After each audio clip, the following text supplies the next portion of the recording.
जय हिंद साथियों। मैं डॉक्टर हृदय चौधरी, आप सभी का स्वागत है मेरे यूट्यूब चैनल HCGK पॉइंट में। साथियों, आज जिसे हम हिंदी भाषा कहते हैं उसमें कोई एक भाषा नहीं है, बल्कि इसमें कई प्रदेशों की बोलियां भी सम्मिलित हैं। तो इन्हीं भाषाओं, उपभाषाओं, बोलियों से संबंधित आज हमने महत्वपूर्ण प्रश्न आज की इस वीडियो में लिए हैं। आप जानते हैं सभी परीक्षाओं में हिंदी से संबंधित प्रश्न आते हैं। सभी शिक्षक भर्तियों की परीक्षाओं में हिंदी से संबंधित प्रश्न पूछे जाते हैं। तो आज की ये वीडियो आपके लिए बेहद उपयोगी होगी।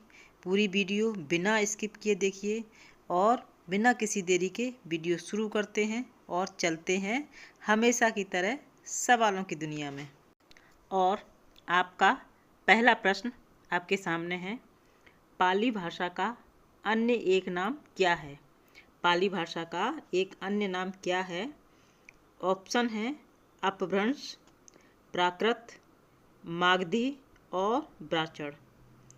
अगर आपको इसका सही जवाब मालूम है तो कमेंट करना। एक कॉपी और पेन लेके बैठ जाइए, जिससे जो सही आंसर आते जा रहे हैं उनको नोट करते जाइए और बाद में मूल्यांकन कीजिए कि आपके कितने प्रश्न सही हुए, जिससे आपको अंदाज़ा लग जाएगा। तो हमारे सामने जो ऑप्शन है अपभ्रंश, प्राकृत, मागधी, ब्राह्मण, इसमें हमारा सही जवाब हो जाएगा मागधी।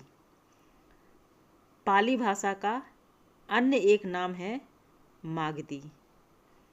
यह हिंद यूरोपीय भाषा परिवार में की एक बोली है। मागधी ही मूल भाषा है जिसमें प्रथम कल्प के मनुष्य बोलते थे, यानी कि ये मूल रूप से मागधी। अपभ्रंश भाषा बिहारी, बंगाली, उड़िया, असमी। तो पाली भाषा का जो एक अन्य नाम है वो है मागधी। आगे चलते हैं और दूसरा प्रश्न आपके सामने है, हिंदी भाषा में कितनी बोलियां हैं? हिंदी भाषा में कितनी बोलियां हैं? इसी तरह से हिंदी की उपभाषाएं हैं और हिंदी की कितनी बोलियां हैं ये हमारे सामने ऑप्शन है 15, 25, 18, 22। तो इसमें हमारा सही जवाब हो जाएगा 18। हिंदी भाषा में 18 बोलियां हैं। इसी तरह हिंदी की उपभाषाएं हैं, 5 उपभाषाएं हैं और 18 हिंदी की बोलियां हैं। आगे बढ़ते हैं और प्रश्न बेहद इम्पोर्टेंट है। खड़ी बोली का एक अन्य नाम क्या है? खड़ी बोली का एक अन्य नाम क्या है? हमारे सामने ऑप्शन है अंतर्वेदी, प्राची, कौरवी, हरियाणवी। ये 4 ऑप्शन हैं जिसमें हमारा सही जवाब होगा, करेक्ट आंसर होगा कौरवी। खड़ी बोली का एक अन्य नाम है कौरवी। खड़ी बोली वह भाषा है जो मोटे तौर पर आज की मानक हिंदी का एक पूर्व रूप है। खड़ी बोली अनेक नामों से अभिहित की गई है, जैसे कि हिंदुई, हिंदवी, दक्षिणी, दखनी, दक्कनी, रेखता, हिंदुस्तानी और हिंदोस्तानी। तो इस तरह से खड़ी बोली को और भी कई नामों से अभिहित किया गया है। आगे चलते हैं और प्रश्न है, सबसे पहले हिंदी को खड़ी बोली किसने कहा? हिंदी को खड़ी बोली सर्वप्रथम किसने कहा? ऑप्शन है विद्यापति, लल्लू लाल, चंद्रधर शर्मा गुलेरी, अमीर खुसरो। तो इसमें हमारा करेक्ट आंसर होगा लल्लू लाल। सबसे पहले यानी सर्वप्रथम हिंदी को खड़ी बोली लल्लू लाल ने कहा था। आगे बढ़ते हैं और प्रश्न है, हिंदी भाषा को कितनी उपभाषाओं में बांटा गया है? हिंदी भाषा को कितनी उपभाषाओं में बांटा है? 5 या फिर 7 या 9 या फिर 10। तो इसमें हमारा सही जवाब हो जाएगा 5। हिंदी भाषा को 5 उपभाषाओं में बांटा गया है। आगे बढ़ते हैं और प्रश्न आपकी स्क्रीन पर है, खड़ी बोली के प्रथम कवि कौन थे? इम्पोर्टेंट प्रश्न है। खड़ी बोली के प्रथम कवि कौन थे? अमीर खुसरो, गंग कवि, गारसा दत्तासी, रामचंद्र शुक्ल। ये 4 ऑप्शन हैं। अगर आपको इसका प्रश्न का जवाब मालूम है तो कमेंट करना, और आप नोट करते रहिए कि कितने प्रश्न आपके सही गए। तो खड़ी बोली के प्रथम कवि कौन थे? इसका सही जवाब है अमीर खुसरो। खड़ी बोली के प्रथम कवि अमीर खुसरो थे। आपका प्रश्न आपके सामने है, पश्चिमी पहाड़ी किस उपभाषा के अंतर्गत आती है? पश्चिमी पहाड़ी किस उपभाषा के अंतर्गत आती है? ऑप्शन है राजस्थानी, पहाड़ी, बिहारी, पूर्वी, हिंदी। तो इसका आंसर हो जाएगा पहाड़ी। पश्चिमी पहाड़ी पहाड़ी उपभाषा के अंतर्गत आती है।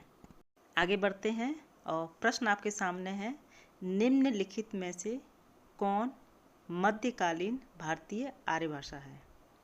प्राकृत, संस्कृत, फारसी और तमिल। इसमें हमारा सही जवाब हो जाएगा प्राकृत। मध्यकालीन भारतीय आर्य भाषा प्राकृत है। मध्यकालीन भारतीय आर्य भाषाएं पाली, प्राकृत, अपभ्रंश, ये 3 थी। मध्यकालीन भारतीय आर्य भाषाओं को 3 भागों में बांटा गया और 3 भाग वही थे, पाली, प्राकृत और अपभ्रंश। इनके अलग अलग पीरियड थे। तो इस तरह से कुछ पॉइंट थे जो मैंने आपके सामने रख दिए हैं। अगला प्रश्न आपके सामने है, पश्चिमी हिंदी का विकास किसे माना जाता है? पश्चिमी हिंदी का विकास किसे माना जाता है? शौरसेनी अपभ्रंश, बघेली, कन्नौजी या फिर अर्धमागधी। तो इसमें हमारा राइट आंसर होगा शौरसेनी अपभ्रंश। पश्चिमी हिंदी का विकास शौरसेनी अपभ्रंश से माना जाता है। आगे चलते हैं और प्रश्न है, भारतीय संघ की राजकीय भाषा है? महत्वपूर्ण प्रश्न है।